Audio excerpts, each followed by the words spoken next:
Ashton Kutcher sure is close to some very serious predators for a man who co-founded a non-profit that is supposed to protect children from trafficking and child SA. Do we think that Ashton Kutcher will write character letters for Diddy if he gets arrested and convicted of something? We are aware of the pain that has been caused by the character letters that we wrote on behalf of Danny Masterson. They seem a little... Sean Diddy Combs and his sons are facing public scrutiny due to lawsuits and federal raids. Various celebrities are reacting to the accusations against him and the claims made in civil suits. Here are 10 celebrity reactions to Diddy's legal issues. 2 weeks ago, Homeland Security agents raided the home of music mogul Sean Diddy Combs. Known by various names like Diddy, Puff Daddy, and Brother Love, his name has been making headlines globally. To clarify, Sean Diddy Combs hasn't been charged with any crime. However, 2 raids in Los Angeles and Miami are reportedly linked to a sex trafficking investigation by the Southern District of New York. While no indictment has been issued yet, Combs is still free. The scale of these raids suggests some connection to the alleged trafficking operation, but his exact involvement remains unknown. Additionally, Combs and his sons face lawsuits accusing them of trafficking, drugging, sexual assault, and illegal possession of firearms and narcotics. Despite Combs' contributions to hip-hop and black culture, few people are defending him amid these allegations. It's notable that even celebrities are hesitant to support him, which raises questions about the severity of the accusations against him. But let's talk about some reactions that we are hearing. So first up, on the Brilliant Idiots podcast, TV, radio and podcast host Charlemagne the God commented that while the accusations against Combs are heinous, it's hard to overlook Combs' successes as well. I was doing Making the Band on MTV. He was doing Punk'd. Yeah. And I gave him a call one day and I said, I heard that you are going to punk me, and I just don't think that's a good idea. A lot of time together. By the way, if you're a single man, like there's probably no greater human being in the world. This is 20 years ago, 19 years ago. Yeah. And so we were having a lot of fun together. Yeah, but it wasn't just like going out, like doing things. You know, we were watching football games, hanging out, like we would go. You got to be honest with yourself when it comes to these situations. We're talking about a person who contributed so much to culture. You know what I'm saying? You're talking about a person who helped provide soundtracks to our lives. You're talking about a person, you know, especially you being from New York City, you know, you had to be inspired by Sean Combs in some way, shape. To clarify, the speaker isn't claiming that Combs is innocent or defending him against the allegations. However, there was an intriguing exchange between him and his co-host, comedian Andrew Schultz. So Charlemagne says, quote, "How many people's legacies have we watched burn to the ground from Russell Simmons? Did he?" Well, Schultz says maybe legacy should be burned down to the ground if these people harm others. Charlemagne responds, quote, "It's just one emotion. You all are lying to yourselves if you say yeah, good for them, F them. These guys effing provided the soundtrack to our lives. They contributed to the culture in real ways. Before we knew any of this, you have feelings, you have mixed emotions." Now Charlemagne isn't the only one seemingly feeling this way, because we heard from sports commentator and radio host Stephen A. Smith. He gave his reaction in a segment last week. Let's just say it doesn't look good. Again, we pray that P. Diddy has nothing to do with this, that he's innocent of all the allegations being leveled against him. But it ain't a good look at all.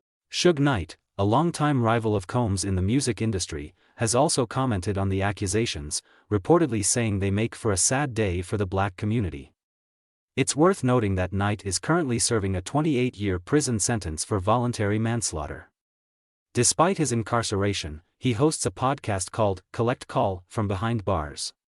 In a deleted clip posted by his company Breakbeat Media, he says, quote, "I tell you what, Puffy, your life is in danger, cause you know the secrets. Who was in the secret room? You know they're going to get you if they can." There are allegations that Combs' alleged crimes involved other celebrities and notable figures, including claims of having cameras in his houses for recording and blackmail purposes.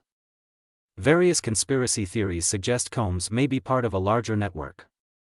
However, it's essential to note that Combs and Knight had a feud dating back to the 90s, when Knight led Death Row Records and Combs led Bad Boy Records, later Bad Boy Entertainment. Knight suggested that Combs should turn himself in to authorities.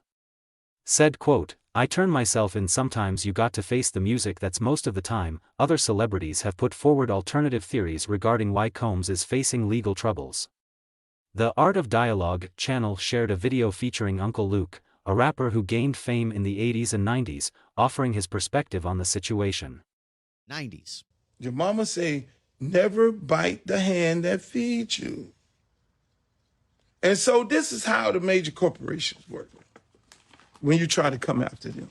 Uncle Luke alleges that Combs' legal troubles could be linked to a lawsuit he filed in May 2023 against Diageo, a London-based company that owns over 200 alcohol brands, including Ciroc vodka and De Leon tequila. In 2007, Combs signed a deal to promote Ciroc, leading to a surge in sales. Then, in 2013, Combs entered a partnership with the company to purchase De Leon. However, Combs filed a lawsuit claiming that Diageo failed to fulfill its obligations to actively market and promote Ciroc and De Leon. He also accused the company of racism, alleging that they marketed the liquors as urban rather than for the general market. Eventually, both parties agreed to dismiss the suits in a statement attributed to them. Said, quote, Diego and Mr. Combs have no ongoing business relationship either with respect to Ciroc vodka or Dion tequila, which Diego now solely owns. In the Uncle Luke clip, he suggests that by Combs taking Diageo to court, he bit the hand that feeds him, potentially triggering an investigation into his lifestyle. Additionally, R. Kelly, the rapper sentenced to 30 years on child pornography and racketeering charges, also believes there could be a conspiracy against Combs. The federal investigations into both Kelly and Combs have drawn comparisons, with Kelly stating during an interview from behind bars with WAC 100 that he wouldn't be surprised if it was all a setup. He said, quote, You could tell me about Puffy, you could about anybody in there, you could tell me on the news the weather, the sky is blue, I'm not going to believe the cuz I'm in it now and I know what they did. Kelly stated that the authorities were mad because he's flagrant and warned that celebrities should be cautious of false accusations. He expressed disbelief at the situation, noting that people are laughing and making jokes, and warned that others could be targeted next. Quote, They so stupid they don't even realize the moves that's going on. Many of the allegations against Combs like. I think he's very capable of doing it. It's in his character. That's who he is. That's what comes with power. That's what comes with arrogance. That's what comes with, what makes him. Power, that's just the selfishness to make you be like that. Music journalist Tay has spoken about his own experience with Combs and recently told a story on MSNBC about a family member that T was able to introduce Combs T for an internship. Years later, they finally came out, and this a male, and said that Puff had said, come home, stay the night with me, or the internship is over. And they said, absolutely not. He said, absolutely not. And the internship. In recent weeks, numerous accusations have surfaced regarding Combs and what he allegedly expects from those in his circle. In Jones' lawsuit, there's a recurring theme of Combs using promises of money, opportunities, and projects to manipulate people, then threatening them when they resist. As rumors persist, more individuals and businesses are distancing themselves from Combs. His radio airplay has significantly decreased, and over a dozen companies severed ties with him after Cassie's explosive lawsuit. So, when UFC fighter Chris Curtis chose to walk out to the ring to Combs' song Bad Boys for Life over the weekend, it sparked considerable attention. Curtis responded on X, formerly known as Twitter, saying, quote, I'm getting some weird looks, so I'll explain the walkout for you guys. Before I go to bed last night at dinner, I got a call saying my walkout song The Rumbling by Stem wasn't approved by the execs. I was low-key kind of pissed, so I went with Diddy thinking, it seems like there's a sense of disbelief about getting away with something, but realizing they've been caught. Regarding the response from celebrities named in the lawsuit, particularly Instagram model Jade Rami, who Rodney Jones claimed Diddy allegedly bragged about paying to be a sex worker, she has fired back against those allegations. Through her publicist, Remy told Entertainment Tonight in a statement, quote, Dating someone doesn't directly correlate to any of the false allegations made. Yes, I dated someone. How unfortunate. We've entered a time where caring for someone or falling in love is worthy of scrutiny in the court of public opinion. What may be amusing for you is real life for others, and my feelings have never been for entertainment, nor are they up for discussion. We need to be more conscious as a society when ridiculing people's lives and relationships merely for enjoyment. I appreciate everyone's kind messages and support during this time. It's intriguing to observe Diddy's demeanor amid these allegations, with videos and pictures surfacing of him appearing relaxed and in good spirits since the raids in Miami. He recently posted the music video for the 1997 song, Victory, where he runs from the police, with the caption, "Bad boy for life," followed by a raised fist emoji. As the case and investigation progress, there will likely be more reactions and takes on the situation. That's all for now in this video. Thank you for joining us. Please subscribe and share your comments below.